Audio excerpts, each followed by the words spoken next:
उत्पत्ति अध्याय 29। फिर याकूब ने अपना मार्ग लिया और पूर्वियों के देश में आया। और उसने दृष्टि करके क्या देखा कि मैदान में एक कुआं है और उसके पास भेड़ बकरियों के 3 झुंड बैठे हुए हैं, क्योंकि जो पत्थर उस कुएं के मुंह पर धरा रहता था, जिसमें से झुंडों को जल पिलाया जाता था, वह भारी था। और जब सब झुंड वहां इकट्ठे हो जाते, तब चरवाहे उस पत्थर को कुएं के मुंह पर से लुढ़का कर भेड़ बकरियों को पानी पिलाते और फिर पत्थर को कुएं के मुंह पर ज्यों का त्यों रख देते थे। सो याकूब ने चरवाहों से पूछा, हे मेरे भाइयों, तुम कहाँ के हो? उन्होंने कहा, हम हारान के हैं। तब उसने उनसे पूछा, क्या तुम नाहोर के पोते लाबान को जानते हो? उन्होंने कहा, हाँ, हम उसे जानते हैं। फिर उसने उनसे पूछा, क्या वह कुशल से है? उन्होंने कहा, हाँ, कुशल से तो है, और वह देख, उसकी बेटी राहेल भेड़ बकरियों को लिए हुए चली आती है। उसने कहा, देखो, अभी तो दिन बहुत है, पशुओं के इकट्ठे होने का समय नहीं, सो भेड़ बकरियों को जल पिलाकर फिर ले जाकर चराओ। उन्होंने कहा, हम अभी ऐसा नहीं कर सकते। जब सब झुंड इकट्ठे होते हैं, तब पत्थर कुएं के मुंह से लुढ़काया जाता है और तब हम भेड़ बकरियों को पानी पिलाते हैं। उनकी यह बातचीत हो रही थी कि राहेल जो पशु चराया करती थी, सो अपने पिता की भेड़ बकरियों को लिए हुए आ गई। अपने मामा लाबान की बेटी राहेल को और उसकी भेड़ बकरियों को भी देखकर याकूब ने निकट जाकर कुएं के मुंह पर से पत्थर को लुढ़काकर अपने मामा लाबान की भेड़ बकरियों को पानी पिलाया। तब याकूब ने राहेल को चूमा और ऊंचे स्वर से रोया। और याकूब ने राहेल को बता दिया कि मैं तेरा फुफेरा भाई हूँ, अर्थात रिबका का पुत्र हूँ। तब उसने दौड़ के अपने पिता से कह दिया।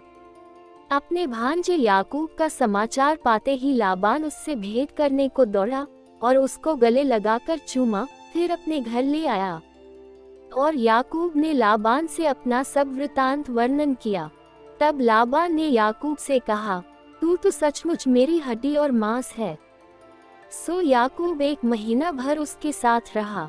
तब लाबान ने याकूब से कहा, भाईबंधु होने के कारण तुझसे सेंत मेंत सेवा कराना मुझे उचित नहीं है, सो कह मैं तुझे सेवा के बदले क्या दूं? लाबान के 2 बेटियां थीं, जिनमें से बड़ी का नाम लिया और छोटी का राहेल था। लिया की तो धुंधली आंखें थी, पर राहेल रूपवती और सुंदर थी। सो याकूब ने, जो राहेल से प्रीति रखता था, कहा, मैं तेरी छोटी बेटी राहेल के लिए 7 बरस तेरी सेवा करूंगा। लाबान ने कहा, उसे पराये पुरुष को देने से तुझको देना उत्तम होगा, सो मेरे पास रह।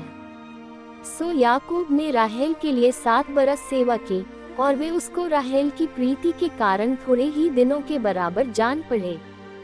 तब याकूब ने लाबान से कहा, मेरी पत्नी मुझे दे और मैं उसके पास जाऊंगा, क्योंकि मेरा समय पूरा हो गया है। सो लाबान ने उस स्थान के सब मनुष्यों को बुलाकर इकट्ठा किया और उनकी जेवनार की। सांझ के समय वह अपनी बेटी लिया को याकूब के पास ले गया और वह उसके पास गया।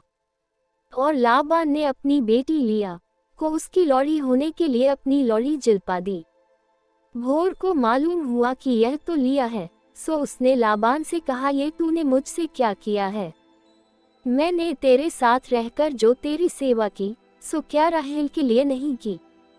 फिर तूने मुझसे क्यों ऐसा छल किया है? लाबान ने कहा, हमारे यहाँ ऐसी रीति नहीं कि जेठी से पहले दूसरी का विवाह कर दें। इसका सप्ताह तो पूरा कर, फिर दूसरी भी तुझे उस सेवा के लिए मिलेगी जो तू मेरे साथ रहकर और 7 वर्ष तक करेगा। सो याकूब ने ऐसा ही किया और लिया के सप्ताह को पूरा किया। तब लाबान ने उसे अपनी बेटी राहेल को भी दिया कि वह उसकी पत्नी हो। और लाबान ने अपनी बेटी राहेल की लौड़ी होने के लिए अपनी लौड़ी बिल्हा को दिया।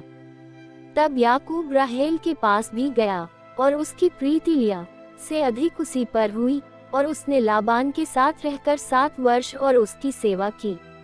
जब यहोवा ने देखा कि लिया अप्रिय हुई, तब उसने उसकी कोख खोली, पर राहेल बांझ रही। सो लिया गर्भवती हुई और उसके एक पुत्र उत्पन्न हुआ, और उसने ये कहकर उसका नाम रूबेन रखा कि यहोवा ने मेरे दुख पर दृष्टि की है, सो अब मेरा पति मुझसे प्रीति रखेगा।